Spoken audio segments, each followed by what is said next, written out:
Madani Marzouk de Stop Démolition. Ouais, madame. Adèle Boulim de la Maison des Citoyens. Et Djangou Traoré, membre du collectif habitant Grand Voisin. Ouais, vous pouvez faire des gros applaudissements, vous les connaissez déjà, parce que vous avez vu leur combat, vous avez vu leur prise de parole, et souvent, c'est en s'appuyant sur ces luttes-là qu'on arrive à créer des nouveaux collectifs de locataires. J'ai que 2 personnes ici, il me manque encore un 3e intervenant. Et il est là, c'est parfait. Et donc je vous laisse la parole pour introduire le dernier temps de travail de la journée qui sera donc sur le logement. Je vais laisser la parole à Madani et puis je prendrai la parole. Franchement, vous avez vu ça? On devait commencer à me donner la parole. Mais moi, je suis ravi de rencontrer pour la 20e fois Djangou. Parce qu'en fait, c'est chaud quand même, hein. 5 minutes on a, en fin de séance de la journée, alors que le problème du logement il est crucial au niveau national. Il s'est revenu à plusieurs reprises dans la journée, le logement, le logement.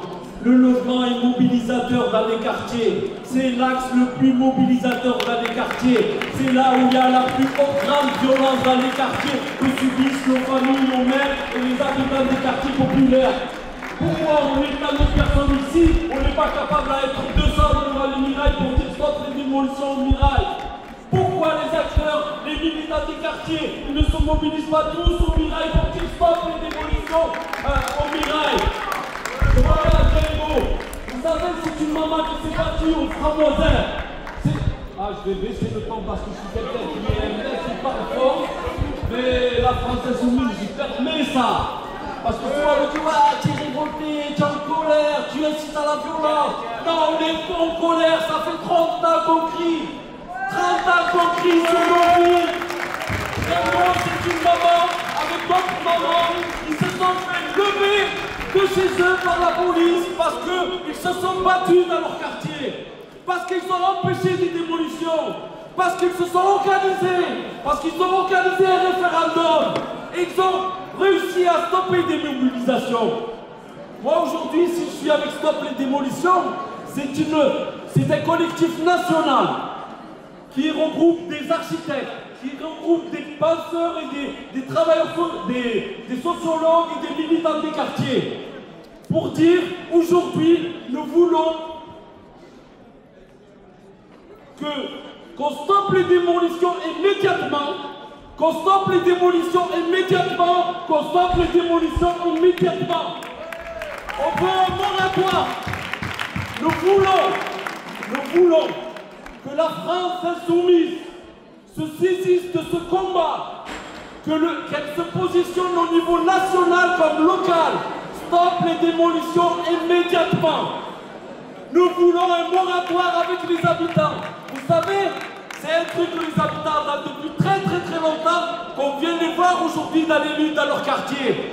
Pour dire qu'à un moment, comment tu peux venir voir des personnes qui payent leur loyer depuis 40 ans, 50 ans, tu viens leur dire, tiens, aujourd'hui on va démolir ton immeuble, on te fait 3 propositions, si tu refuses, on te dégage, on t'expulse.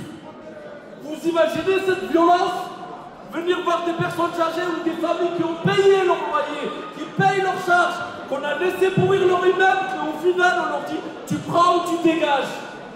C'est inadmissible et c'est inacceptable et on peut bloquer ça parce que nous on l'a bloqué à Nîmes. Je parle de Nîmes parce que c'est une ville des plus pauvres de France, comme il y en a d'autres ici dans la région Occitanie. Comment aujourd'hui on est à 2 pas de Perpignan parce qu'il y a des amis de Perpignan. On est en train de démolir tout un quartier dans la ville et c'est inadmissible. On doit se mobiliser de manière collective sur ces quartiers. Et tous les militants et les gens des quartiers qui militent sur ces quartiers doivent se mobiliser avec les gens. C'est pour ça qu'on en est là dans le quartier. En fait, on a écrit à tous les partis politiques. Nous, Stop les démolitions. Un parti nous a répondu. Un parti. Maintenant, il y a des positionnements des militants et des acteurs de la France insoumise sur cette question. Ouais, c'est les 5 minutes, c'est ça? Je dépasse. Eh ouais, c'est chaud. Allez, de 20 secondes, vas-y. Bon, je dis 2-3 mots et je m'arrête parce que c'est mon ami qui faut faire. Frère, en vérité, il faut les applaudir, les mamans qui ont été dans le commissariat, qui se sont battus pour ça. Nous voulons pour parler plus de cette situation de stop les démolitions parce qu'on a une véritable expertise, que la France Insoumise organise une rencontre avec nous tous. Parce que ce combat-là, nous voulons vous donner aussi un rendez-vous à Marseille parce que la situation à Marseille, elle est catastrophique sur ce domaine-là. Et il faut qu'on se retrouve tous. Il y a beaucoup d'immeubles qui s'effondrent, il y a beaucoup de situations de logement insalubres. Il faut qu'on se donne des rendez-vous dans les prochains jours et les prochains mois. Nous ne doutons pas que la candidature de Mélenchon, qu'elle fasse écho dans les quartiers et il y aura un vote Mélenchon pour les présidentielles.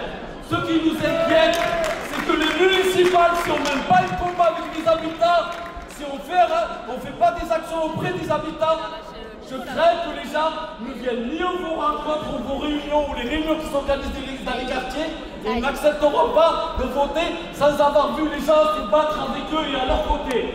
Excusez-moi. Ça, Ramadan. On applaudit les femmes des parce que...